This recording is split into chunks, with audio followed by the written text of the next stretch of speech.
From Atlanta, Georgia, welcome to Fearfully and Wonderfully Me, a podcast for women on leadership and life skills with Rhea Story. Rhea shares powerful life and leadership principles, helping you maximize your potential and become the woman God created you to be. Hello, everyone. Welcome to today's episode on saying no. This week has been, it's been an interesting week, but it's been a little emotional for me. It's been the last week that I've really committed to teaching group fitness. I've asked to just decrease my commitment and that for this year. And that's been a big part of my life. It's been a big part of my journey and a big part of my growth. When I started teaching group fitness, I didn't have a lot of the confidence that I do now, and I've been teaching for 10 years, and I really love it. I'm very passionate about it. It's so rewarding to me to help other people be successful in working out and figuring out that working out and exercising for our health can be fun, and that's been a big part of my journey and my growth in helping other people learn that and coaching them along the way. But this year I've really come to the decision that it's time to let go of that. And it's one of the things I talk about is that, we can do just about anything we want to, assuming it is physically possible. But a lot of times we get in our own way because we take on too many other things, or we don't focus the right amount of attention to the right things. And really what I realized was that my time commitment to teaching group fitness had started to become time and energy that I needed to dedicate more towards my speaking and writing, and our travel schedule has gotten busier. So this year, the last few months, I've really realized that was something that was holding me back from focusing like I should. And that's sometimes a hard decision to come to, because sometimes it means if we want to focus on achieving great things in life, we've got to let go of some of the good things. But the problem is they're good things, and we don't want to let go of them necessarily. I remember I once heard John Maxwell speak, and he wasn't necessarily talking to me, but somebody asked him a question. She got up and she stood up and said she wanted to be a speaker and leadership coach like John Maxwell is, and she also had a passion for farming and growing her own fruits and vegetables on her farm, and she also had just gotten married and was ready to start a family. And she asked him if she could do all of those things, and he said, absolutely, you can do all of those things. He said, but you can't do all of those things with the same level of excellence as if you only focused on one of those things. And it made an impact on me as I was listening in the audience, because at the time I really didn't know. It's been several years ago, and I didn't really know the direction I was going in with. This was even before I had written my first book, and it was an important lesson to take away and just remind myself that at some point, when I had a full plate, it was time to take something off of that plate so that I could focus on what else was there. And I came to the realization the last few months that it was time to do that. So stepping back from teaching and decrease my time commitment there. Brian Tracy said, successful men and women are those who work almost all the time on high value tasks. Most of us are busy. Our lives are filled with activity. That's not the problem. The problem is that we're not always filling our day and our time and our energy with the right amount of activity, or activity on the right things. Activity in and of itself doesn't necessarily equal accomplishment. We can be busy all day long and not actually accomplish anything. I was telling Mac just yesterday that I had a certain number of things and tasks that I really needed to do during the month of December, and I didn't quite get them all done, but I accomplished so much this week that I really had felt good about not just the level of activity in this week after New Year's, but the level of accomplishment, actual things that have been accomplished. Because they're tasks that I need to take care of. Some of them are just little housekeeping things as we wrapped up the end of the year and prepared for 2019, um, website updates and inventory and things like that. And so taking care of those kind of things. But it's very easy for us to get swept up into just busy work. And it's interesting. I catch myself doing that when there's something I don't really want to work on.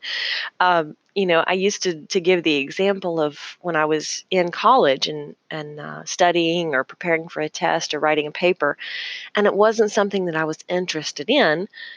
It was so easy for me to find housework that needed to be done, or anything to put it off. I would find any number of tasks that suddenly seemed much more attractive than studying for that test. And that's activity, but it wasn't necessarily activity that would help me move forward and be successful. And so a lot of times I've learned that I need to say no to some of the things that look good or that are good, or maybe they're fun things. But sometimes we need to focus our energy on the right things that help us be successful, the high value tasks. So I'll share with you my secret for doing that on a daily basis. One of the things I really love to do is, as I set my intention for the day, pretty much first thing in the morning, I identify what's the most important thing that I need to get done today. And I mean, some things almost always get done. Exercise for me is a high priority task, but um, relationship time with Mac. So those things pretty much always, are on the list. But beyond that, what's the one or two most important things that must get done today?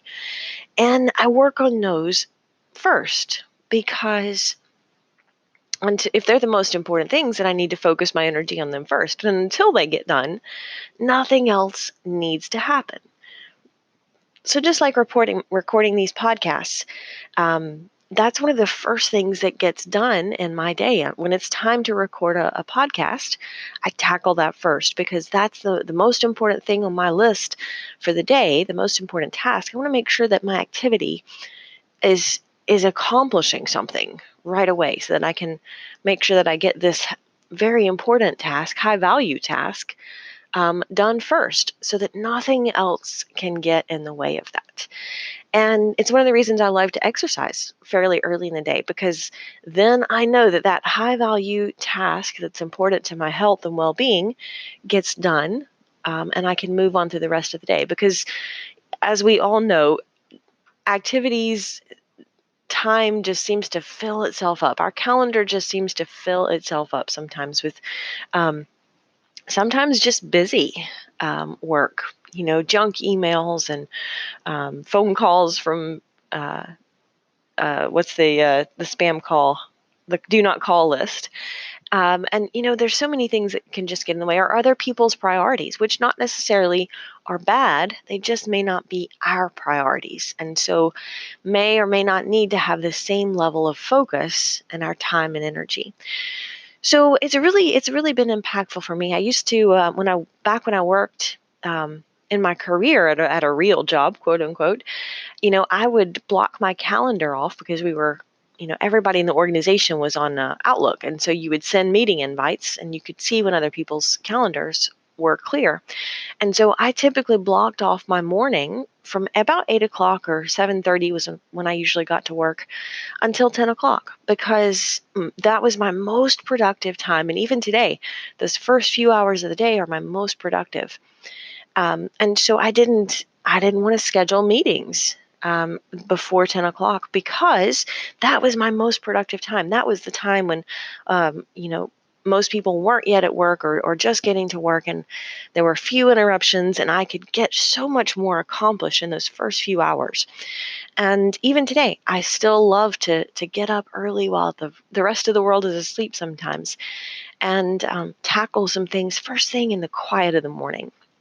Now, you might not be a morning person. I'm not saying you have to get up early to conquer everything that you need to do, but um, figure out when your high energy time of the day is and protect that time. Use it, say no to things that fill that time that aren't high value tasks. Saying no is one of the most powerful things that help us be successful in life, in our day-to-day work, and even both personally and professionally. If we're talking about eating healthy, we have to say no to some of the junk food in order to say yes to the good things. If we're talking about high value tasks, we have to say no to some of the busy things that kind of get in the way, the less important things.